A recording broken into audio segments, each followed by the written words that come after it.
cricket player moves his hands backwards.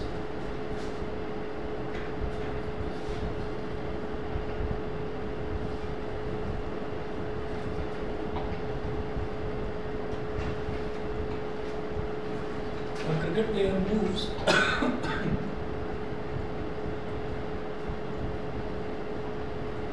cricket player moves his hands backwards.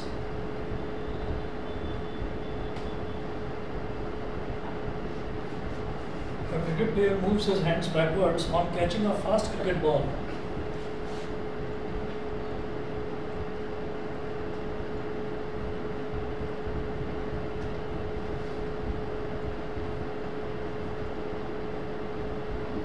A cricket player moves his hands backwards on catching a fast cricket ball.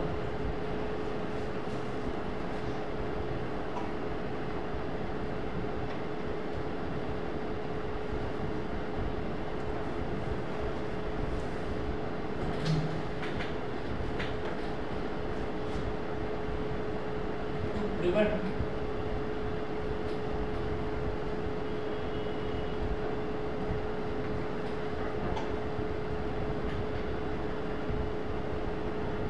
a cricket player moves his hands backwards on catching a fast cricket ball to prevent injury to his hands, ताकि उसके हाथ में किसी भी तरीके की चोट ना लगे. ठीक है, ऐसा वो करता है कि अपना हाथ थोड़ा पीछे की तरफ खींच लेता है ताकि हाथ में चोट ना लगे.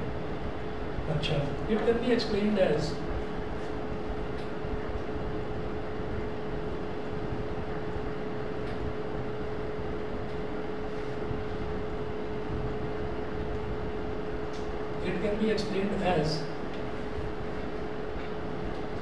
a moving ball has a large momentum, बल्कि a fast moving ball लिखना.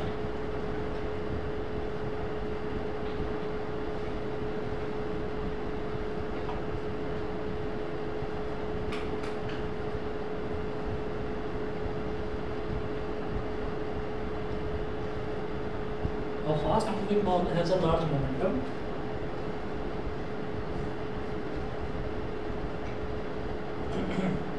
To stop this ball,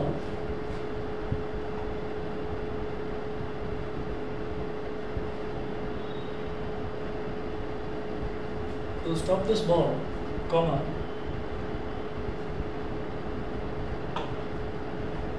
to stop this ball, its momentum has to be reduced to 0. Its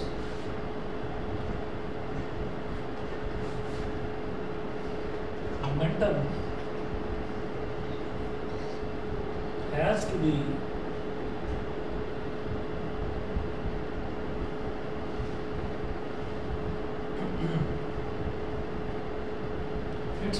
has to be reduced to 0.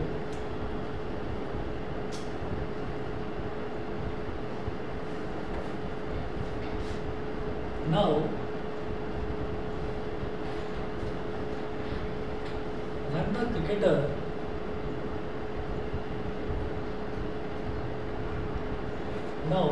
cricketer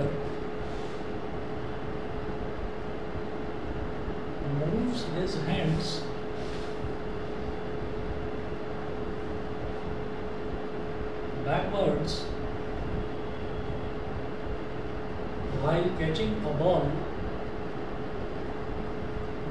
hands backwards while catching a ball, Now, when the cricketer moves his hands backwards while catching a ball, then the time taken to reduce the momentum of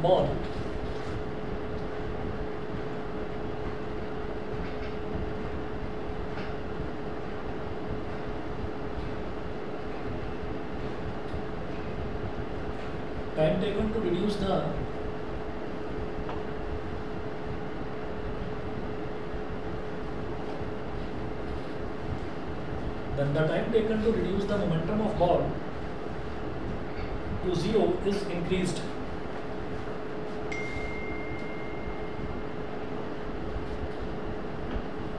Momentum of ball to 0 is increased.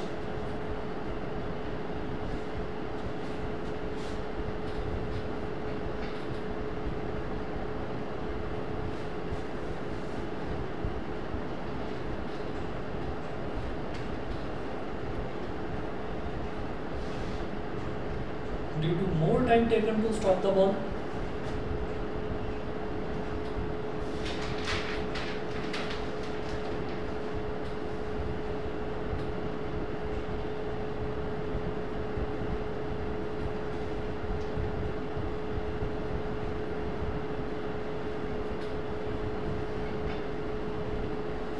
due to more time taken to stop the ball, the rate of change of momentum of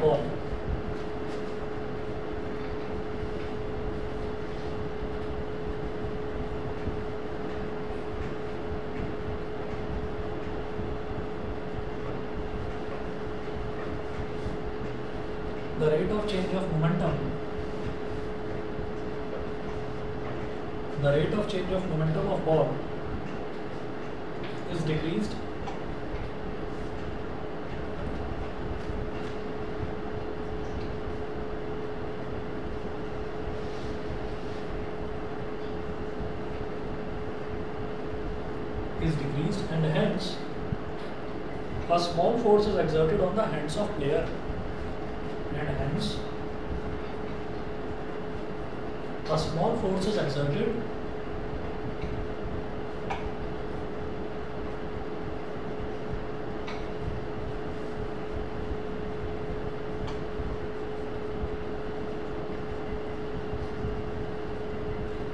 on the hands of player. Small force is exerted on the hands of player.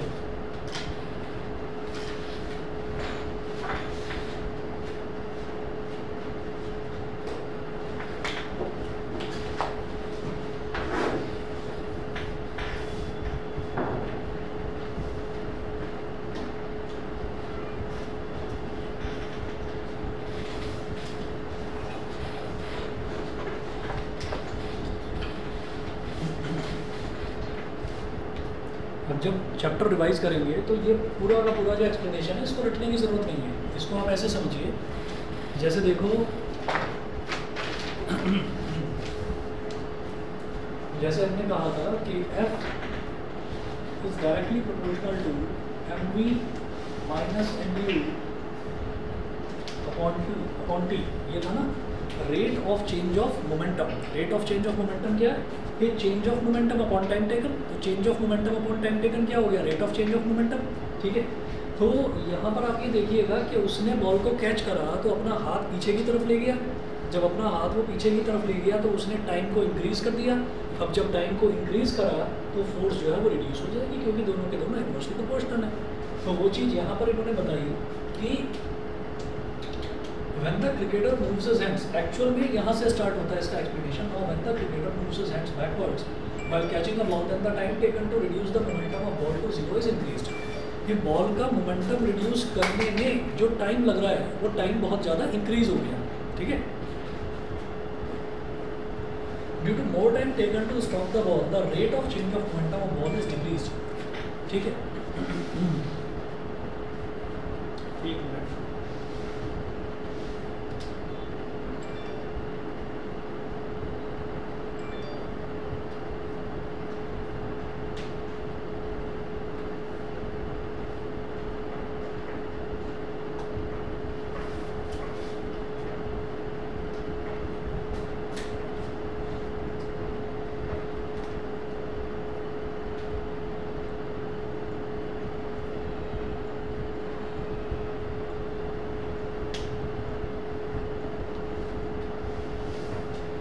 So, due to more time taken to stop the ball, the rate of change of momentum of ball is decreased, and hence a small force is exerted on the hands of player.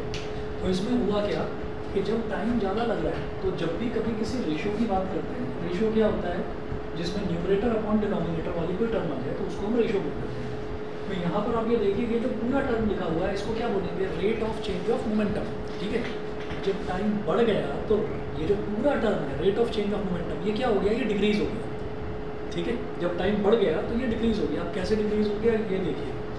अगर मान लो मैं बोलता हूँ 1/2, इसकी value होती है 0.5, 1/2 होता है 0.5, तो आगे 2 0 लगा सकता हूँ। 2 जीरो तो लगाए जा सकते हैं, पॉइंट के बाद जो नंबर है उसके बाद आप 2 जीरो 3 जीरो 10 जीरो लगा लो, कोई फर्क नहीं पड़ता। मैंने बोला 1/4, तो 1/4 का मतलब क्या है कि इस पूरे रेशो की वैल्यू क्या आ रही है 0.250। ऐसे ही हमने कहा 1/8, तो इसकी वैल्यू क्या आ रही है 0.125, डिवाइड करके देख रहे हैं ना, ये वैल्यू आएगी।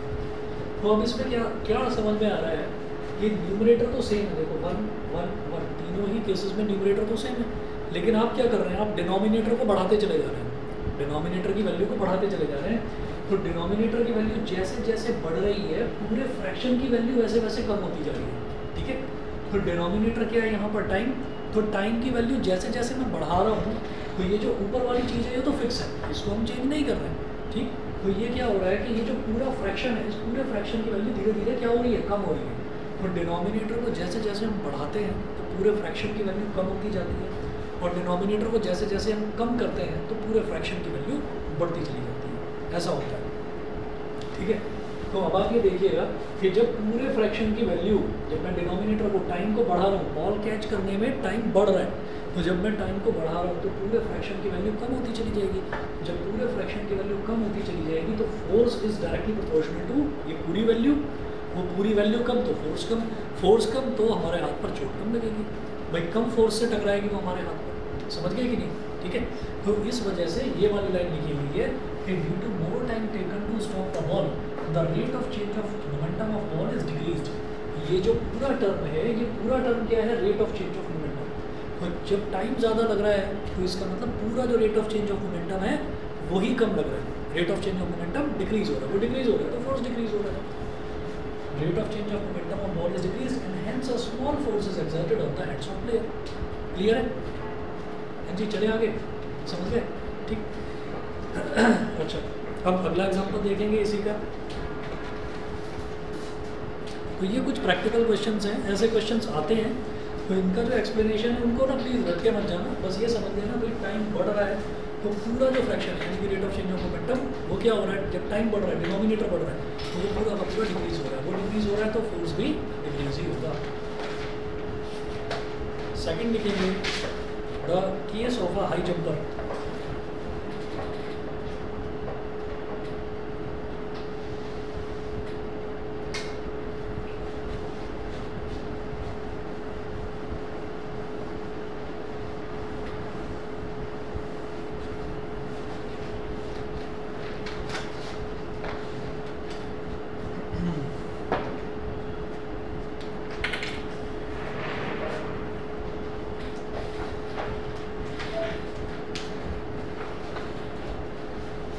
एग्जाम्पल था catching the cricket ball.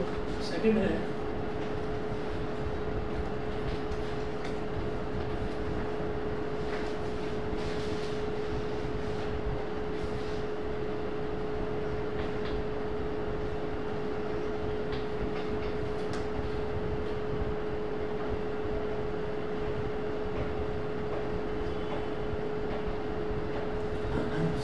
The case of a high jumper.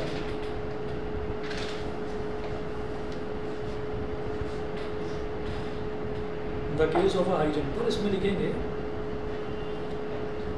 During athletics meet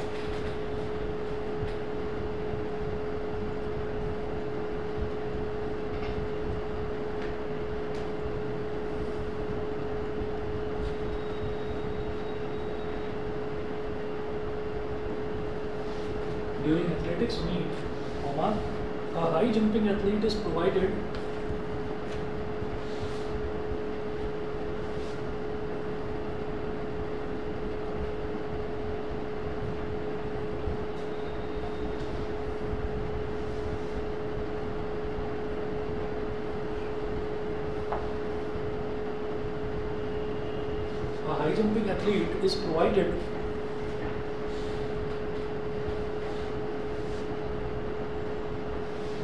is provided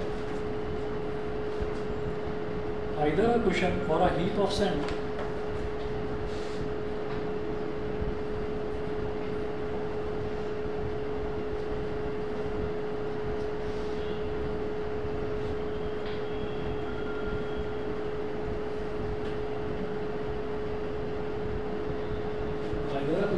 heap of sand on the ground to fall upon.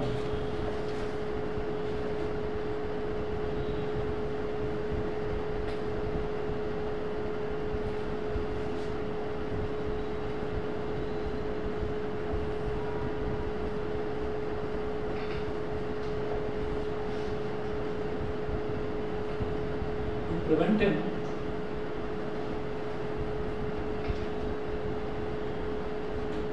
From injury.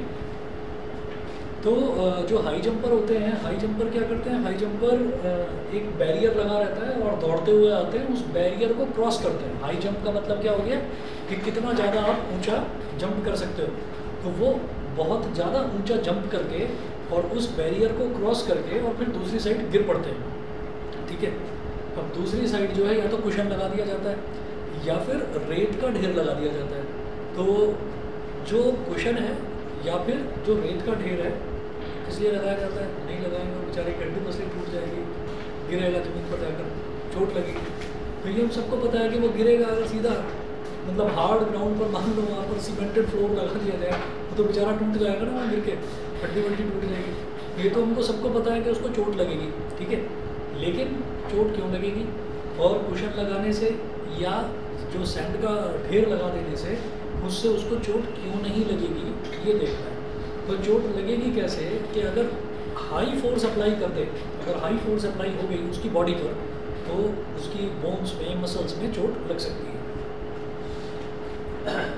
Force तो वो लगाएगा ना ग्राउंड पे, फोर्स तो वो ground पर लगाएगा, तो जितनी ग्राउंड पर वो फोर्स लगाएगा ग्राउंड में उतना रिएक्शन फोर्स लगाएगा। अब मान लीजिए हम ऊपर से कूद जाते हैं 10वीं मंजिल से 12वीं मंजिल से नीचे कूद जाते हैं, तो हमारे अंदर जितनी फोर्स है, हमारी फोर्स से ज़मीन तो टूटने से रही। वो फिल्में छोड़ दो, साउथ इंडियन के पैर मारा इधर से और वो तर तर तर तर वो ज़मीन टूटती चली गई, वो छोड़ दो, वो तो फालतू की चीज़ें दिखा देते हैं। तो क्या हुआ कि ज़मीन पर पैर मारा एकदम, तो ऊपर से गिरे और ज़मीन पर पैर लगा हमारा, तो हमने जितनी फोर्स लगाई है ना वो उतनी ही फोर्स ज़मीन हमारे ऊपर उल्टा लगा देगी, ज़मीन तो टूटेगी नहीं, हम टूट जाएंगे। ठीक है ना, तो वो वाली चीज़ है, वो एक्शन और रिएक्शन वाली कहानी है। ठीक, तो क्या तुम सही रहे हो कि फोर्स हम लगा रहे हैं ग्राउंड पर, लेकिन ग्राउंड हमारे ऊपर जो रिएक्शन फोर्स लगाएगा वो खतरनाक होगा। ठीक, अच्छा, तो ये वही वाली चीज़ है कि अगर टमाटर को लेकर चाकू पर खींच कर मार दे तब भी टमाटर ही कटेगा, और अगर चाकू को टमाटर पर मार दे तब भी टमाटर कटेगा। क्यों? क्योंकि बेचारा सॉफ्ट है। ठीक है, चलिए, this can be explained as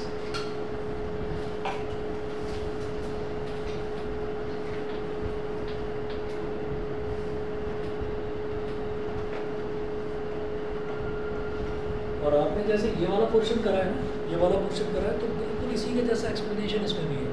उसमें हो क्या रहा है कि जब वो बंदा जंप कर रहा है और जंप करके जब वो गिर रहा है तो होता क्या है कि जब वो कुशन पर गिर रहा है ना, तो कुशन पर जब वो गिरता है तो कुशन दबता है। ठीक है, अब वो उसका वजन है काफ़ी ज़्यादा और काफ़ी इम्पैक्ट से गिर रहा है, तो ऐसा तो है नहीं कि कुशन वैसे ही रहेगा, तो कुशन दबेगा। दबकर एक लेवल के बाद में कुशन हो सकता है ग्राउंड को भी टच करे, लेकिन फिर वापस अपनी ओरिजिनल पोजीशन में आ जाएगा कुशन। ठीक है, अच्छा, तो इसका मतलब उस इंसान को, वो जो हाई जंपर है, उस हाई जंपर को ग्राउंड तक टच करने में टाइम लगेगा ज़्यादा, और जैसे ही टाइम बढ़ा तो rate of change of momentum decrease हो गया। Rate of change of momentum decrease हुआ तो फोर्स भी डिक्रीज हो गया। समझ गए? बिल्कुल यही वाला कहानी है उसकी। ऐसे ही जो रेत का ढेर है, तो रेत का ढेर ऐसा तो नहीं है कि जब वो कूदा तो जहाँ पर अगर वो मान लीजिए अपने पैर के बल कूदा, ठीक है, तो जब वो अपने पैर के बल कूदा तो ऐसा तो है नहीं कि रेत का ढेर ऐसा का ऐसे ही रहेगा जब वो कूदेगा। आप देखेंगे कि उसके अंदर उसके जो दो पैर हैं, उन दो पैरों की वजह से गड्ढा हो जाएगा, उतने पोर्शन में गड्ढा हो जाएगा, पैर अंदर घुस जाएंगे उसके। ठीक है, तो वो जो पैर हैं वो हार्ड सरफेस तक टच करने में टाइम लगा, क्योंकि उसको रोक किसने लिया? सॉफ्ट सैंड ने रोक लिया। तो सैंड सॉफ्ट है तो उतना ज़्यादा असर नहीं हुआ। ठीक, तो इसलिए उसको रुकने में, यानी कि ग्राउंड तक टच होने में टाइम लग गया, यानी कि टाइम बढ़ गया। और जब टाइम बढ़ गया तो rate of change of momentum decrease हो गया, तो फोर्स डिक्रीज हो गई, इसलिए चोट नहीं लगी या चोट कम लगी, ऐसा होगा। ठीक है, तो यही चीज़ आप नोट करेंगे। When the high jumper falls on a soft landing site,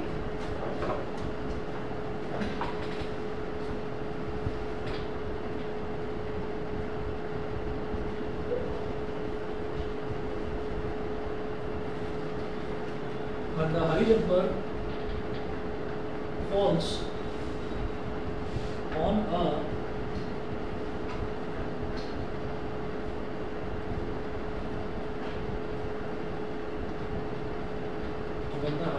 falls on a soft landing site, then the jumper takes longer time to come to a stop.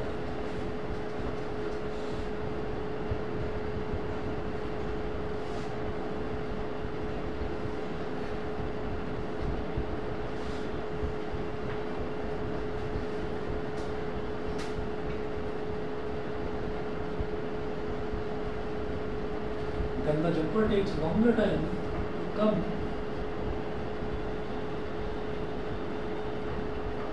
Then the jumper takes longer time to come to a stop.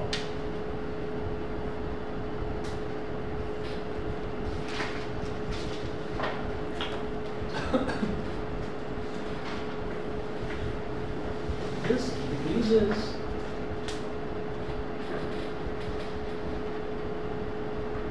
the rate of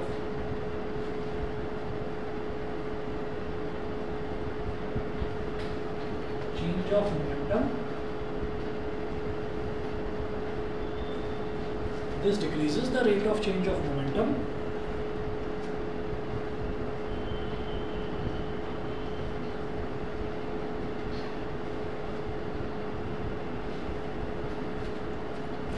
due to which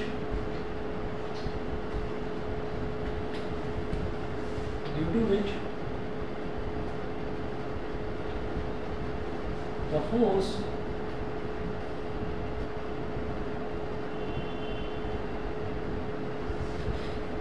which acts on the athlete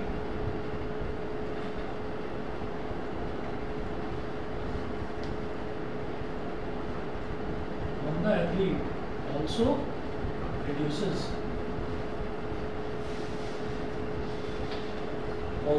समझ में आ गया होगा? ठीक है.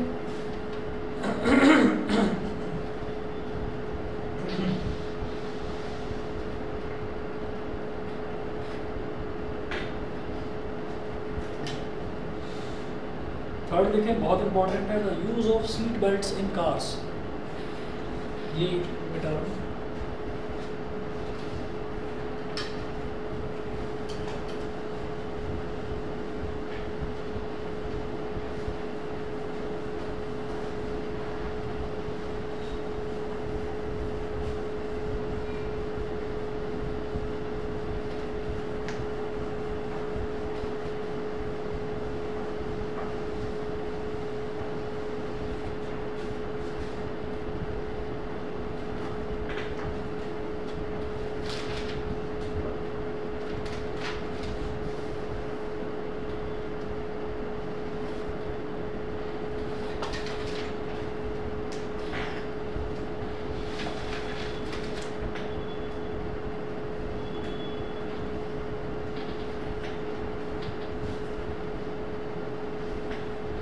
The use of seat belts in cars. तो कभी देखा है सीट बेल्ट क्यों लगाते हैं?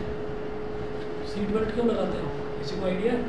भाई आप लोग कार में ट्रैवल करते हैं तो सीट बेल्ट तो लगाते ही होंगे. तो सीट बेल्ट क्यों लगाते हैं? लगाते भी हो या नहीं? लगाते तो हो ना. तो किस लिए लगाते हैं? कभी सीट बेल्ट के साथ कोई एक्सपेरिमेंट करके देखा है? कुछ नहीं, बस लगा लिया. कभी उसको खींच के नहीं देखा? हाँ, झटके से खींच कर देखा हो, एकदम ऐसे पकड़ा हो और ऐसे खींच दिया हो झटके से, लॉक हो जाती है, वहीं रुक जाती है. वो वहीं रुक जाती है. और भगवान ना करे कभी एक्सीडेंट हो, लेकिन जब एक्सीडेंट होगा और सीट बेल्ट लगा रखी होगी तब उसका फ़ायदा पता चल जाएगा. क्योंकि हाँ, तो होता क्या है कि इसमें तो जो बुक है इसमें तो एग्जाम्पल भी दिखा रखा है कि ये जो है ये बैठे हुए हैं और ये शीशा टूट गया और शीशा टूटकर जो पैसेंजर्स हैं वो बाहर निकल के गिर गए. ठीक है, तो ये दिखा भी रखा है.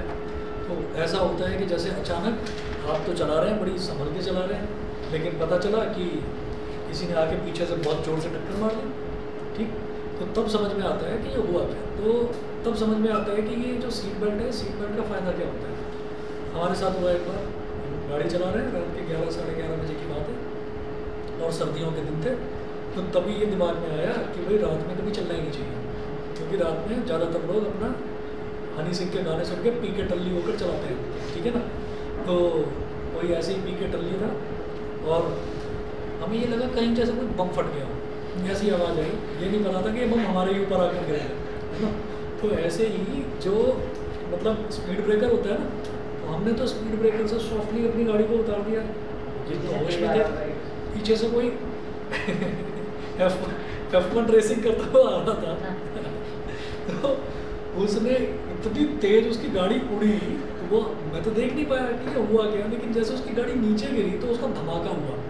अब वो धमाके के बाद में वो आगे सीधा हमारी गाड़ी में जैसी लगी, तो मैं और वाइफ दोनों बैठे हुए थे, दोनों ने हमें पता नहीं आदत है कि सीट बेल्ट लगा लेते हैं, तो सीट बेल्ट लगा रखी थी, इतनी ज़ोर से ऐसे झटका लगा, लेकिन हम वहीं के वहीं रुक गए, कुछ हुआ नहीं था, कुछ भी नहीं, मतलब एक खरोंच तक नहीं आई।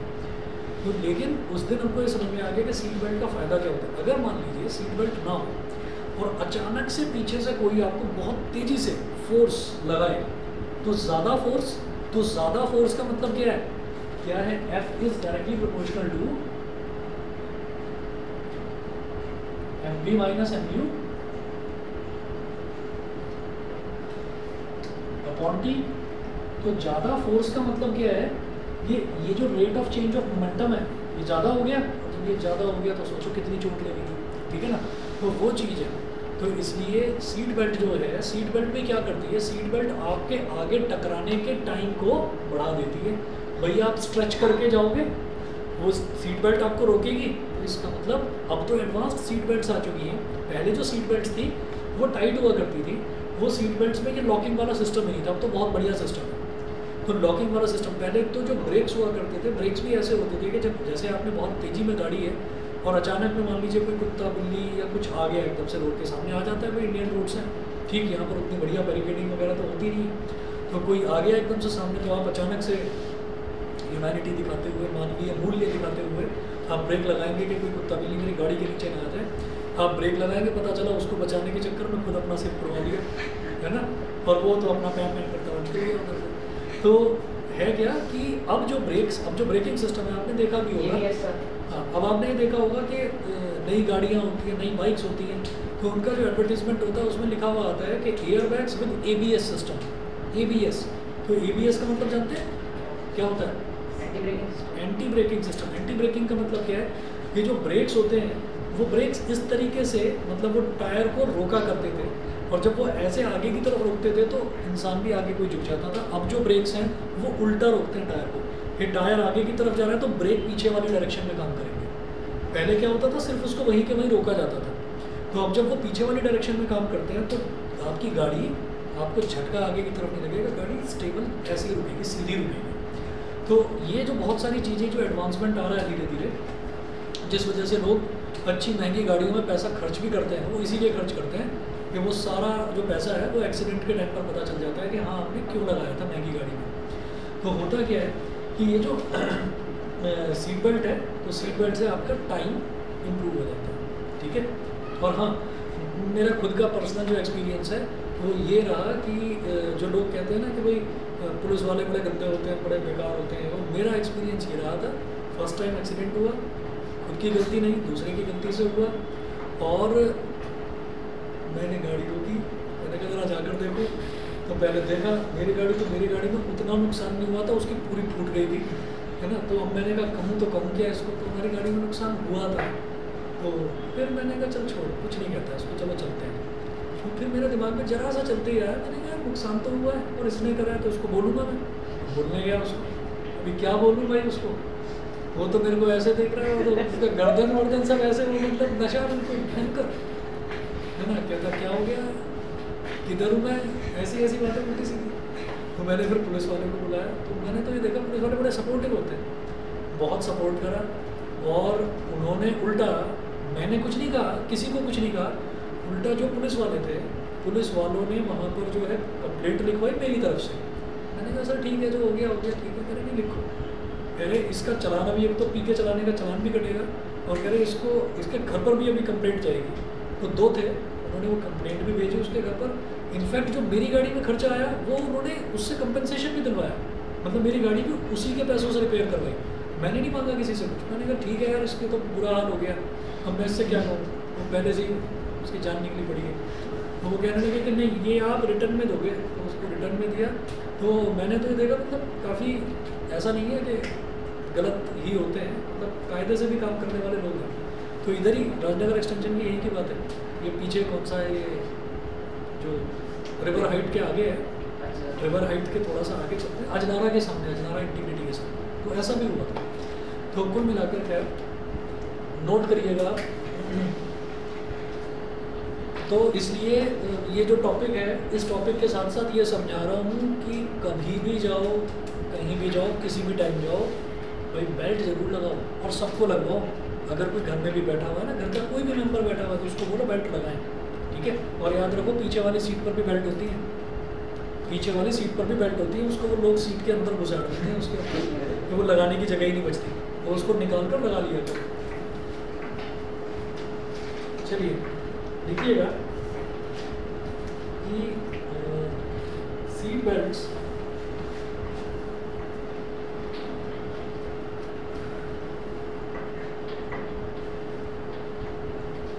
are used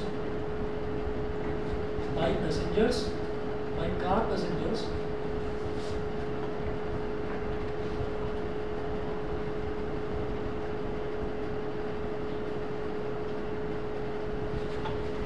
for their safety,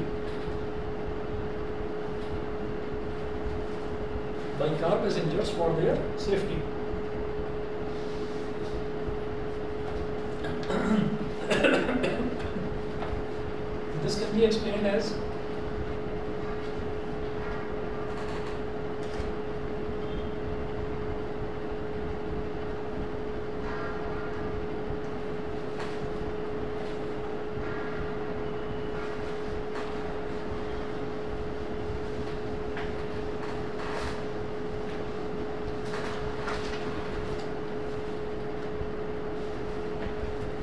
This can be explained as in a car accident, a fast running car stops suddenly.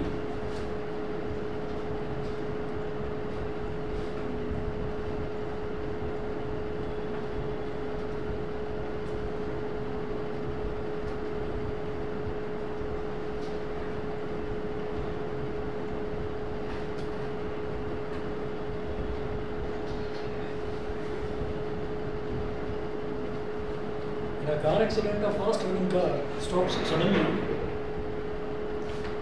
Due to this,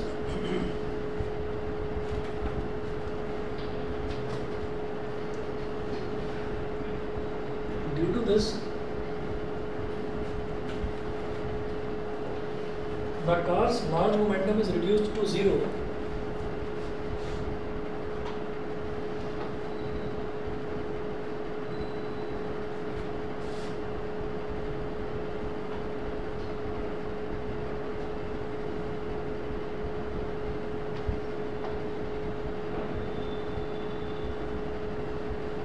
Due to this, the car's large momentum is reduced to zero in a very short time.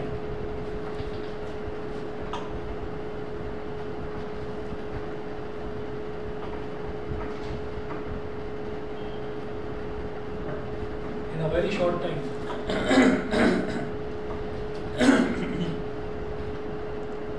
The slightly stretchable seat belts worn by the passengers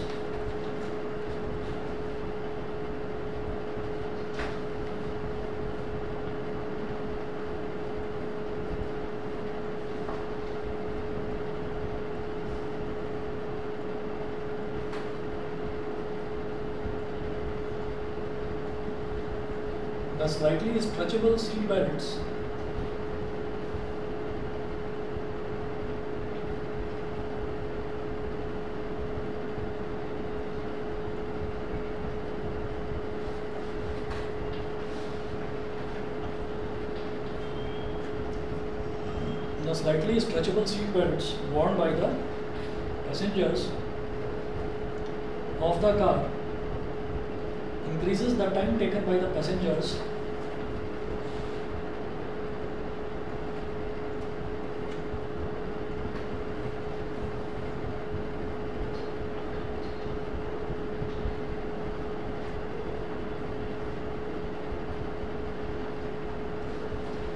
increases the time taken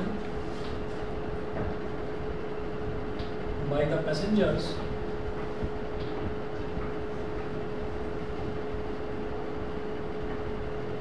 fall forward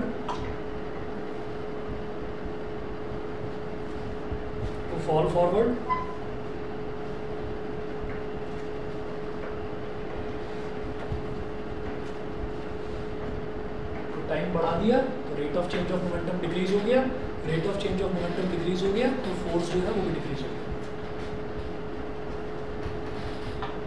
You do this,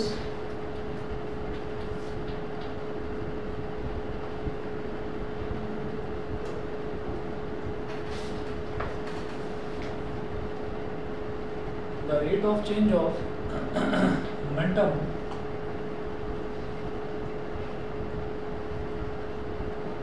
decreases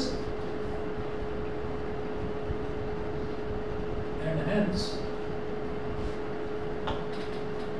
force decrease हो गया यानी कि less force and hence less force acts on passengers। ठीक है, तो 3 examples हैं, एक catching a cricket ball, एक है case of a high jumper और तीसरा है use of seat belts in the cars. तो तीनों ही केसेस में हम क्या कर रहे हैं कि बॉल को जब कैच कर रहे हैं तो टाइम इंक्रीज हो रहा है, जब टाइम इंक्रीज हो रहा है तो rate of change of momentum decrease हो रहा है, rate of change of momentum decrease हो रहा है तो इसका मतलब फोर्स डिक्रीज हो रहा है। ठीक है, second case of a high jumper, जब हाई जंपर कूदता है तो वो जब कुशन पर कूदता है या सैंड पर कूदता है यानी कि एक सॉफ्ट लैंडिंग पर जब वो कूदता है तो उससे क्या हो रहा है, उसके रुकने का टाइम जो है वो इंक्रीज हो रहा है, जब टाइम इंक्रीज हो रहा है तो rate of change of momentum जो है वो डिक्रीज हो रहा है यानी कि force acting on the athlete वो रिड्यूस हो रहा है। ठीक है,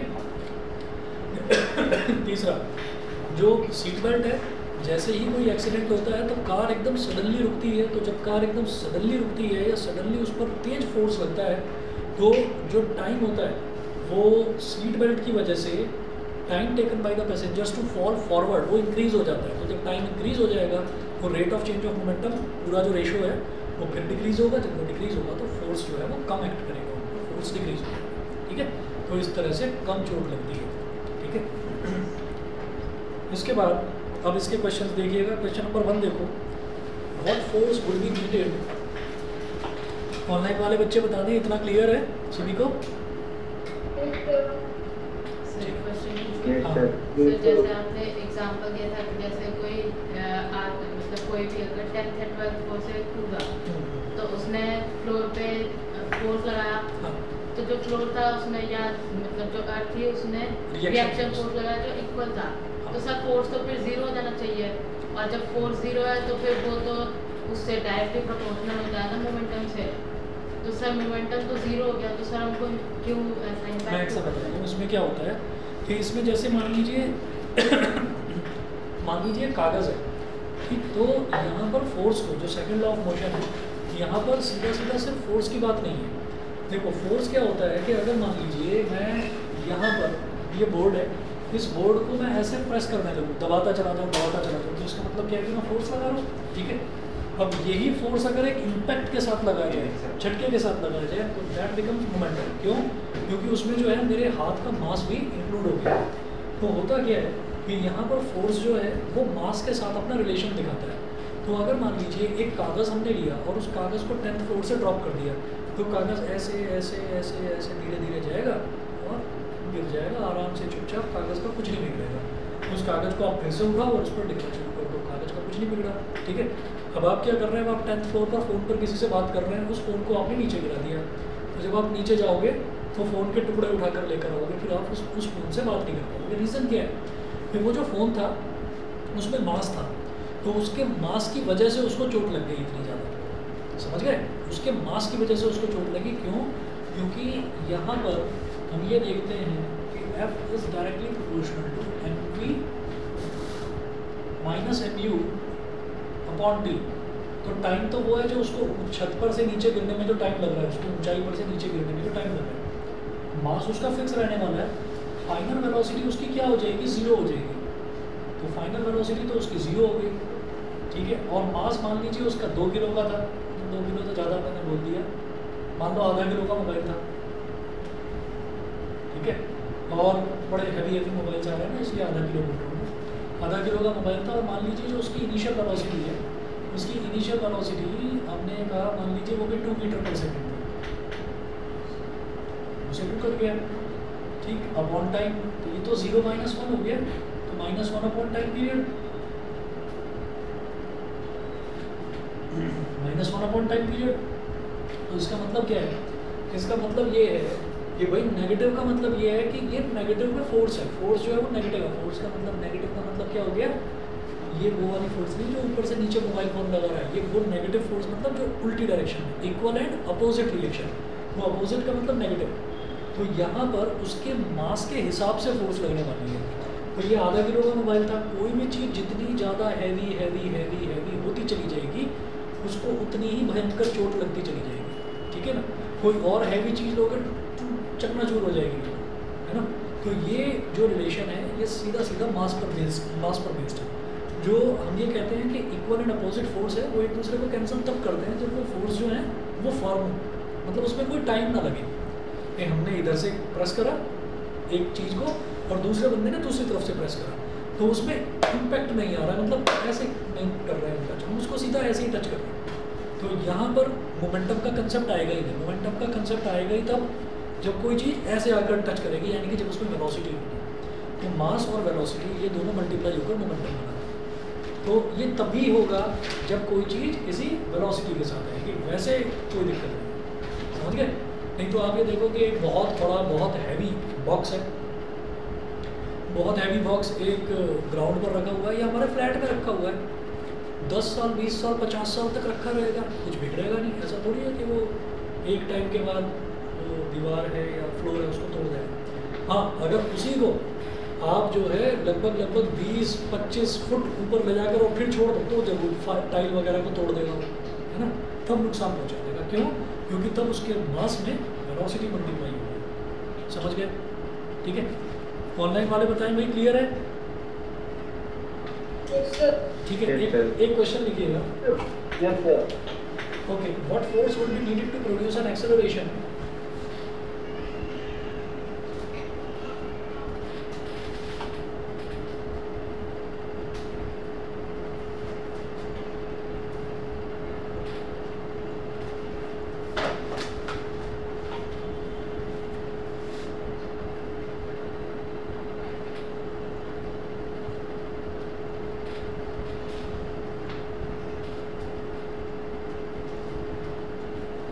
would be needed to produce an acceleration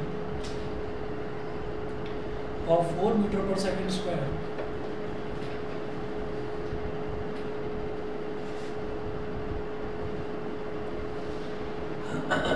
acceleration of 4 meter per second square in a ball of mass 6 kilogram.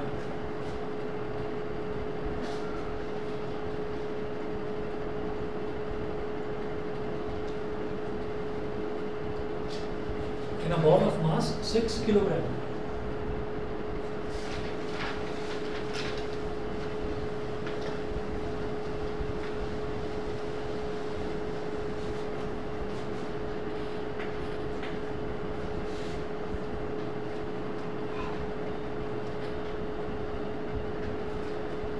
तो जो चीजें हमको दे रखी होती है पहले वो लिख लेते हैं। तो इसमें क्या दिया रखा है, what force would be needed to produce an acceleration, a is 4 metre per second square और मास m ये कितना दे रखा है, 6 किलोग्राम दे रखा है। तो by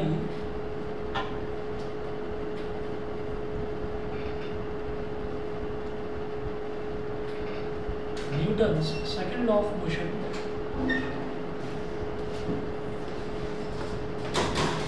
F is equal to ma, तो 6 into 4, 6 4s are 24 Newton, 24 Newton. Okay, ठीक है जी, क्लियर? इतना करिए, बाकी अगली क्लास में करा दूँ।